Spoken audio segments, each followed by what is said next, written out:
లాల్ సలాం, నీల్ సలాం, హరా సలాం, సత్రంగికా సలాం. ఇంతమందిని ఉంటేనే సమాజంలో అది దాని విశిష్టత ఉంటుంది.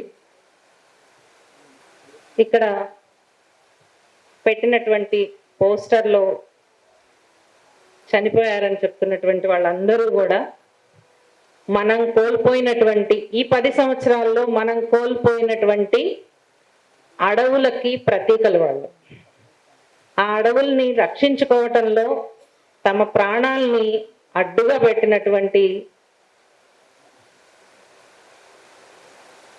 మనలాంటి సామాన్య ప్రజలు. ఎందుకని చెప్పి ఆ అడవుల్ని మనము మాట్లాడాల్సి వస్తుంది. మాట్లాడితే పర్యావరణం అంటాము, ఎండలు భరించలేమంటాము, లేకపోతే చెడగొట్టు వానలు వస్తున్నాయంటాము. పర్యావరణం ముఖ్యమని మనకు అర్థమవుతుంది, కానీ ఎక్కువ వానలు తక్కువ వానలు అక్కడే చర్చ ఆగిపోతూ ఉంటుంది సామాన్యమైనటువంటి జీవితంలో. కానీ ఈ 10 ఏళ్ల కాలంలో ప్రపంచంలో మన స్థాయి పర్యావరణం గురించి, అడవుల రక్షణలో మన స్థాయి ఎక్కడికి దిగిపోయింది, ఏ నెంబర్ వచ్చింది మనకి అని అంటే 180 దేశాలలో మొత్తము ఎవరి స్థాయి ఎంత, ఎవరి నెంబర్ ఎంత అని చూస్తే మనది 180వ నెంబర్. అంటే అన్ని దేశాల కంటే కూడా మనదే చివరిలో ఉన్నది. ఇంత పెద్ద సువిశాలమైనటువంటి దేశంలో పర్యావరణం గురించి, అడవుల రక్షణ గురించి, అడవుల్లో ఉండేటటువంటి చెట్టు చేమ పక్షి జంతువులే కాదు మనుషుల రక్షణలో కూడా మన స్థానము అత్యంత చివరిలో ఉంది. ఇది వేరే ఎవరన్నా చెప్తే మనము నమ్మాల్సిన అవసరం లేదని అనుకోవచ్చు, కానీ ఇది చెప్తున్నది కూడా మనలాంటి సంస్థలే రీసెర్చ్ చేసి 10 ఏళ్లలో ప్రతి రంగంలోనూ ఏం జరిగింది అనేటటువంటి రిపోర్ట్ని ఈరోజు విడుదల చేశారు. ఈ రోజే విడుదలైంది, ఇప్పుడే చదువుతున్నాను. PUCL, people's union of civil liberties, మనలాంటి హక్కుల సంస్థే, బహుత్వ కర్ణాటక, ఫ్రైడే ఫ్యూచర్స్, ఈ సంస్థలు కలిపి కొన్ని నిజాలని రిపోర్ట్ రూపంలో బయటకు తీసుకొచ్చాయి. బహుశా మనందరం కూడా మనం ఎంచుకునేటటువంటి రంగాలు కూడా దాంట్లో నుంచి ఉండాల్సి ఉంటుంది. 180వ స్థానంలోకి మన దేశం వెళ్ళిపోయింది. 180 దేశాల్లో పర్యావరణం గురించి ఒక జరిగితే దాంట్లో మన స్థానం 188. 2012లో మన స్థానం 125. అంటే కొంచెం పర్లేదు అన్నట్టుగా ఉంది 2012లో. మరి 2024 వచ్చేటప్పటికి 180కి వెళ్ళటానికి దారి తీసిన పరిస్థితులు ఏంటి, ఏ పరిస్థితులు దారి తీసాయి, దానికి మారినటువంటి చట్టాలు ఏమున్నాయి, ఎక్కడెక్కడ చట్టాలు మారిపోయాయి, ఏ అంశాల్లో మారిపోయాయి, అడవులకు సంబంధించి ఏం మారాయి, ఫ్యాక్టరీలకు సంబంధించి ఏం మారాయి, థర్మల్ పవర్స్ వాటి గురించి ఏం మారాయి, ఇవన్నీ కూడా మనం మాట్లాడుకుంటేనే ఈరోజు ఈ ఆపరేషన్ కగార్ అనేటటువంటి దాని వెనక ఉండేటటువంటి కుట్ర ఏంటి అనేది మనకు అర్థమవుతుంది. ఇది కేవలం ఆ ఛత్తీస్గఢ్లో జరుగుతున్నటువంటి మానవ హననం మాత్రమే కాదు, మొత్తం దేశంలోనే జరుగుతున్నటువంటి దానికి ఇది ఒక ఉదాహరణ. ఇది అంతిమ యుద్ధం మనదవుతుందా, వాళ్ళదే అంతిమ యుద్ధం అవుతుందా, అది వేరే విషయం. ఆ జార్గాన్లోకి మనం వెళ్ళకండి. కానీ ఏం జరిగింది ఈ 10 ఏళ్ల కాలంలో, వాళ్ళు ప్రభుత్వంలోకి వచ్చిన తర్వాత మనకి దేవుళ్ళు వచ్చారు, దేవుడి పేరు మీద రాజకీయాలు వచ్చాయి, తిండి మీద ఆంక్షలు వచ్చాయి, చాలా కనిపిస్తున్నాయి బయటికి. కానీ వీటన్నిటి వెనకాల కనిపించకుండా వాళ్ళు చాలా పని చేస్తున్నారు. ఎంత పని చేస్తున్నారు అని అంటే, ఇప్పుడే ఇందాక నారాయణరావు గారు అంటున్నారు అక్కడ గ్రామ సభల అనుమతి తీసుకోకుండానే ఇవన్నీ గడ్చిరోలులో చేశారు అని అంటే, అసలు గ్రామ సభల్ని ఎత్తేశారు, చట్టం చేసేశారు. గ్రామ సభలు అనేటటువంటి ఆ అరణ్య ప్రాంతాల్లో, అడవి ప్రాంతాలలో గ్రామ సభలు తో అంగీకారంతోనే ఫ్యాక్టరీలు పెట్టాలి, లేకపోతే ఏదైనా ప్రాజెక్ట్ పెట్టాలి అనేటటువంటి దాన్ని వాళ్ళు తీసుకొచ్చినటువంటి ఎన్విరాన్మెంటల్ యాక్ట్ లో తీసేశారు. అది మనకు తెలియదు. మనం ఇంకా ఎప్పుడో పాత కాలంలో ఉండేటటువంటి దాన్నే, అంటే మన అధ్యయనము వాళ్ళకి మించి వెళ్ళాల్సినటువంటి అవసరం ఉంది. వాళ్ళు ఒక స్టెప్ వేస్తే మనం 10 స్టెప్స్ ముందుకు వెళ్ళి ఆలోచించాలి వీళ్ళు ఏం చేయబోతున్నారు అనేటటువంటిది. కానీ మనకి అన్ని వనరులు లేవు. జరిగినటువంటి దాంట్లో ఎన్ని వేల ఎకరాల భూములు ప్రజలు, మామూలు భూములు కాదు, వ్యవసాయ భూములు కాదు, అటవీ ప్రాంతంలో ఎన్ని వేల ఎకరాలు మనము కోల్పోయాము, అడవులు కోల్పోయాము అనేటటువంటిది ఒక లిస్ట్ ఇచ్చారు. అది చూస్తూ ఉంటే, ఆ లిస్టును చూస్తూ ఉంటే కనుక ప్రతి సంవత్సరం ప్రభుత్వం ఈ 10 ఏళ్లుగా సిస్టమాటిక్గా ఎన్ని అడవులని నరికేసుకుంటూ వెళ్ళింది, తీసేసుకుంటూ వెళ్ళింది. పైగా ఏం చెప్తారు వాళ్ళు, మేము 2014లో ఎలక్షన్కు ముందు మేము ఈ దేశ పర్యావరణాన్ని రక్షించడానికి కమిట్ అయి ఉన్నాము అని చెప్పుకున్నటువంటి వాళ్ళు 2023 వచ్చేటప్పటికి మొత్తం ప్రపంచ దేశాలలో మేము భారతదేశాన్ని చాలా సిస్టమాటిక్గా పర్యావరణ పరంగా దాన్ని నిలబెట్టాము, అందరికీ ఆదర్శవంతంగా నిలబెట్టాము అని చెప్పి ప్రధానమంత్రి చెప్తే, ఎందుకు అలా చెప్పాడు అనేటటువంటి దాని వెనకాల కొన్ని వేల లక్షల ఎకరాల అడవి మాయమైపోతుంది. ఆ మాయమైపోయిన అడవుల్లో ఛత్తీస్గఢ్ ఉంటుంది, మధ్యప్రదేశ్ ఉంటుంది, మణిపూర్ ఉంటుంది. మణిపూర్లో మనం ఎంతసేపటికి కూడా ఒకటే మాట్లాడుతున్నాం, స్త్రీలని వివస్త్రం చేశారు, అక్కడ మతం పేరుతో రాజకీయం చేస్తున్నారు అని, ఈ 2 విషయాలు మాట్లాడుతున్నాం. కానీ చాలా తెలివిగా ఆ 2 విషయాలని ముందు పెట్టి అసలు విషయాన్ని బయటికి రాకుండా చేసింది ఏంటంటే అక్కడ మాయమైపోతున్నటువంటి అడవులు. అడవి మాయమైపోవటము అని అంటే ఆ ప్రాంతం మీద, ఆ ప్రాంతంలో ఉండేటటువంటి వాళ్ళకి హక్కులు కోల్పోవటమే కాదు, మన దేశ వనరులు కూడా ఎక్కడికో ప్రయాణం అవుతున్నాయని అర్థం.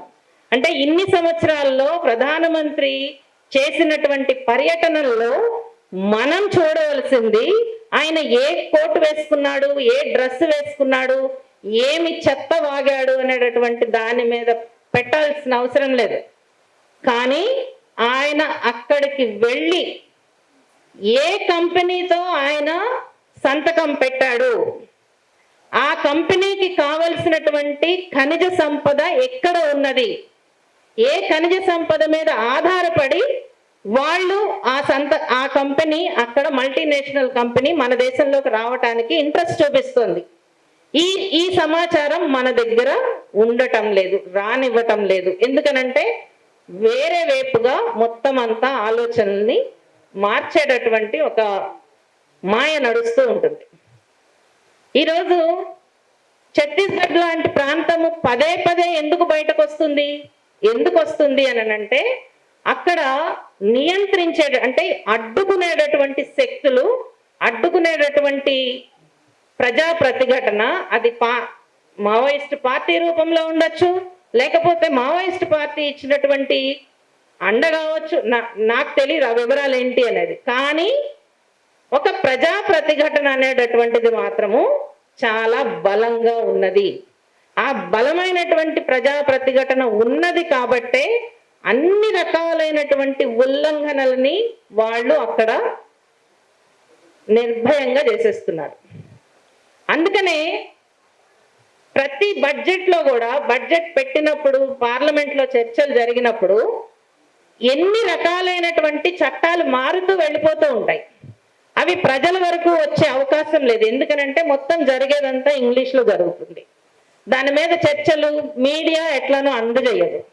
కానీ స్థానికంగా అక్కడ ఉండేటటువంటి ప్రజల వరకు అక్కడికి వెళ్ళాలి అని అంటే వాళ్ళకి అది వెంటనే తెలిసిపోతుంది.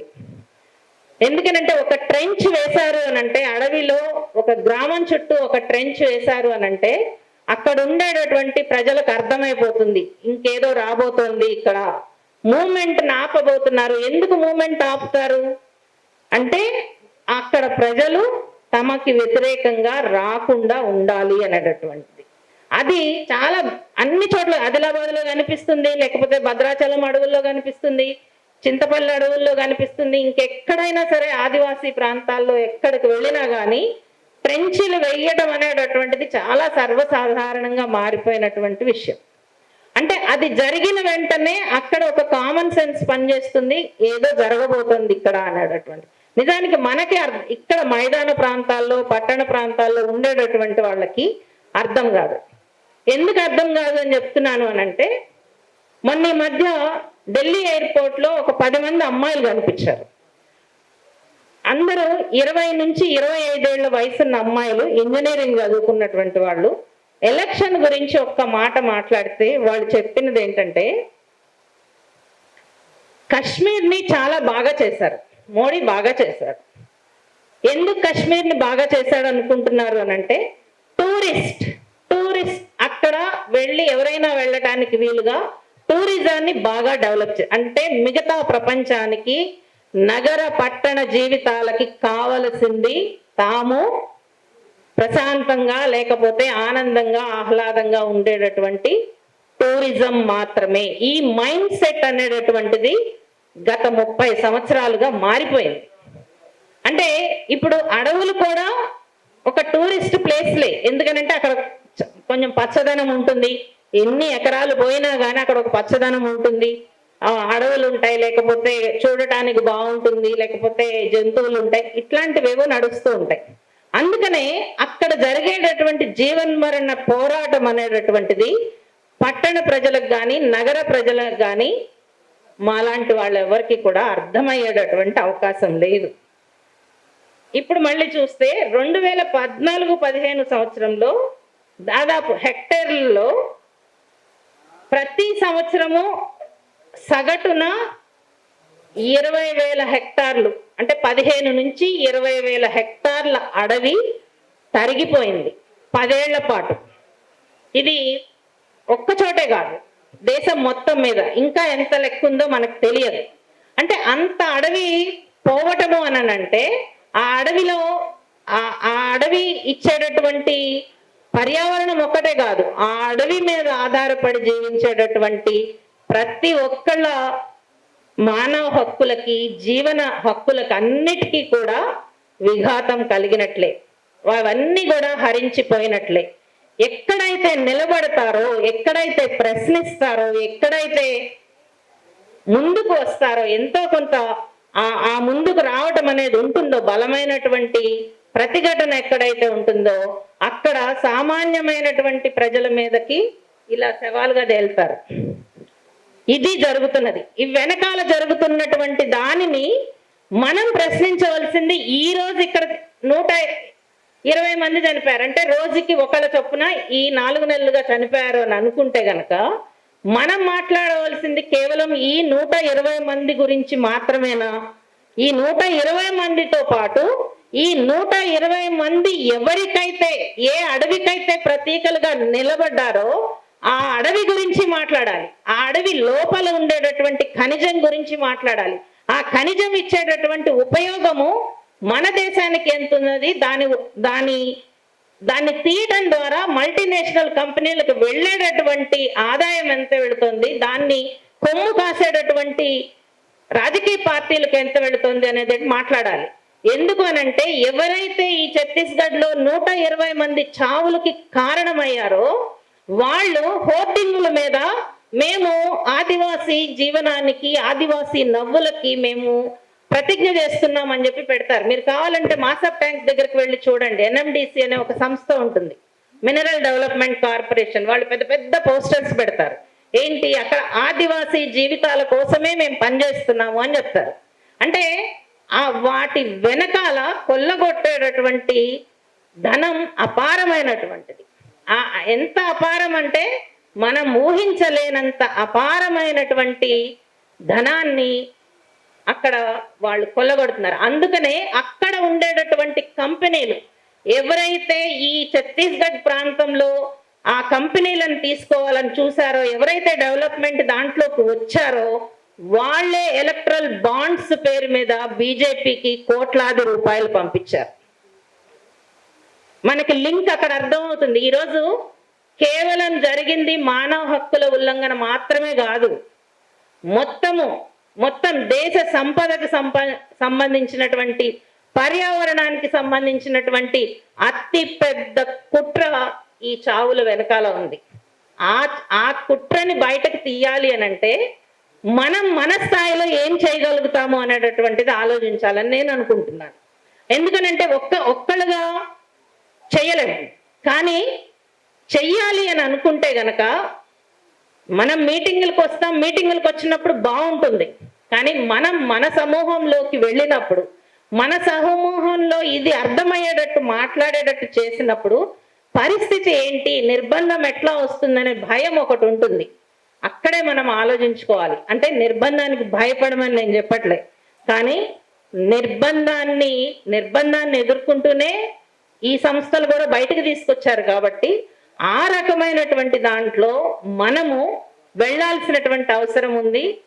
ప్రతిఘటన, విమర్శ లేకపోతే చర్చించటము ఇది కేవలం కొన్ని రూపాలకు మాత్రమే పరిమితం అని చెప్పి నేను అనుకోవటం లేదు.